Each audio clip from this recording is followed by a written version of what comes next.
Hello everyone, today I'm going to share you about child abuse. What is child abuse? Child abuse is something you hurt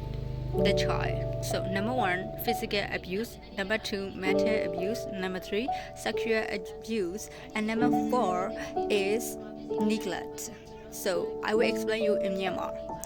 ကလေးတွေကိုညှဉ်းပန်းနှိပ်စက်တာကိုတော့ child abuse လို့ခေါ်တယ် child abuse မှာဆိုရင် number 1 physical abuse ကလေးကိုရိုက်နှက်တာတွေကတော့ physical abuse တွေကိုပါတယ်အဲ့ထက်တခြားသောအားတွေလည်းပါပါသေးတယ် number 2ကတော့ mental abuse ကကြတော့ဘယ်လိုလဲဆိုတော့ကလေးကိုအဲ့လိုမျိုးစိတ်ပိုင်းဆိုင်ရာအရာညှဉ်းပန်းနှိပ်စက်ခြင်းပေါ့ထိခိုက်စေတာပါအဲ့ဒါကမိဘတွေကွဲတဲ့ကလေးတွေဒါမှမဟုတ်ရှင်တငယ်ချင်းတွေကပြစ်ပယ်ထားတဲ့ကလေးမျိုးတွေမှာတွေ့ရတယ်နောက်ပြီးတော့အုပ်ချုပ်မှုတွေအများများပြီးတော့လွတ်လပ်ခွင့်မရတဲ့ကလေးတွေမှာလည်းတွေ့ရပါတယ်နောက်တစ်ခုကတော့ sexual abuse ကတော့ကလေးတွေကိုအဲ့လိုမျိုးအာရမကျင့်ရင်ကနေစပြီးတော့ကလေးတွေကိုနာကျင်အောင်လို့ဟိုနေရာထိမယ်ဒီနေရာထိမယ်ကလေးကိုစိတ်ထဲအဆင်မပြေအောင်လို့လုပ်တာတွေကတော့ sexual abuse တွေကိုပါတယ်နောက်ဆုံးတစ်ခုကတော့ neglect လို့ခေါ်ပါတယ်တခါလေလူတွေအားလုံးမေ့နေတာတော့ဒီ neglect ဆိုတာပါပဲ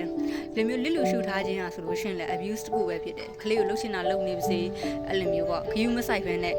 ဒါဟာလည်းပဲ abuse တွေကိုထည့်ထားပါတယ်အဓိကအဖြစ်အလုံးများလို့ဖြစ်ဖြစ်ကိုကနေပြီးဂယုမဆိုင်ပြီးတဲ့ခါမှာကလေးကပြိုးထောင်ရမယ့်အချိန်မှာဒီလိုမျိုးဂယုမဆိုင်ပြီးတဲ့အတွက်ဒါကလေးပေါ် abuse အနေနဲ့ကလေးပေါ်တက်ရောက်မှုရှိလာပါတယ်ဒါတွေကိုခံစားရတဲ့ကလေးတွေကဆိုလို့ရှိရင်ကြီးပြင်းလာတဲ့အခါကျရင်